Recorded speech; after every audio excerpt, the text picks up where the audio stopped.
Hello ખેડૂત મિત્રો, નમસ્કાર। તો હાલની અંદર જે આપણે ફરીવાર ઘણા સમય પછી આપણે વિડીયોની અંદર પાછા મળ્યા છે, અને જે કપાસની વેરાયટીની અંદર જે આપણે ગયા વર્ષે જે સંકેત કરીને કપાસ વાવ્યો હતો, એ સંકેત આ વર્ષે ફરીને પાછું વાવેતર કપાસની અંદર કર્યું હતું। અને ખરેખર આ વર્ષે કપાસની અંદર તમે જોઈ શકો છો, એકદમ જો આ કપાસ રહ્યો એ એકદમ ભાંગી ગયો છે। અને કપાસની અંદર ઓલરેડી લગભગ 100 ની આસપાસ ઝીંડવા થઈ ગયા છે, અને આ કપાસ તમે બધોય જોઈ શકો છો કે કેટલો બધો ભાંગી ગયો છે અને એકદમ આડો પડી ગયેલો છે। કારણ કે આ કપાસની વેરાયટી તમે જોવો છો, આખા પ્લોટની અંદર જોઈ જુઓ કે કપાસ કેટલો, એની વેરાયટી બહુ સારામાં સારી છે। ખરેખર આ કપાસની અંદર તમે જોવો તો ખાલી ઓલરેડી 3 જ છંટકાવ કરેલા છે, દવાના 3 સ્પ્રે કર્યા હતા। અને કપાસની અંદર જે વીણયની અંદર કયો તો ઓલરેડી અત્યારે જે 25% કપાસની અંદર આપણે હાલની અંદર ખુલી ગયો છે, અને કપાસ વીણવામાં બહુ સારામાં સારું એ આપણે શું કહીએ ખ્યાસાતું નથી, અને સારામાં સારું એકદમ વીણવામાં સરળથી આવી જાય છે। અને કપાસની અંદર જે આ નાથનું સંકેત કરીને બિયારણ છે, જે દર વર્ષે જે હું વાવેતર સતત લગભગ 2 થી 3 વર્ષ આ વાવેતર કરું છું।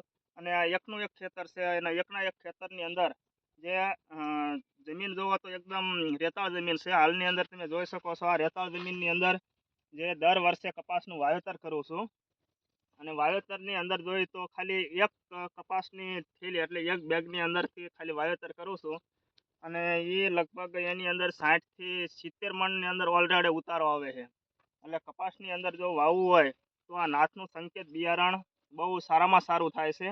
અને તમે પણ તમારો અભિપ્રાય આપજો કે કપાસની અંદર જે કઈ વેરાયટી વાવી છે, એનું ઉત્પાદન શું આવે છે અને એ કેવી થાય છે। તો આની હાઇટ તમે જોઈ જુઓ, લગભગ આ છોડ તમે છોડની અંદર જુઓ તો 7-7 ફૂટની હાઇટ જોવા મળશે।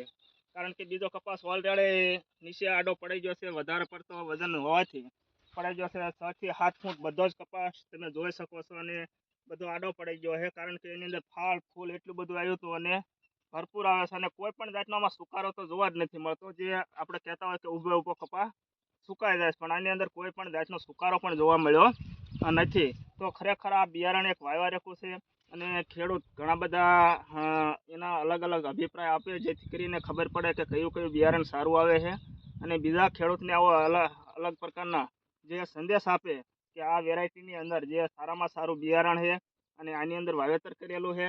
તો આવી બધો અભિપ્રાય એકાબીજા આપે અને એકાબીજા ખેડૂતને મદદ કરે।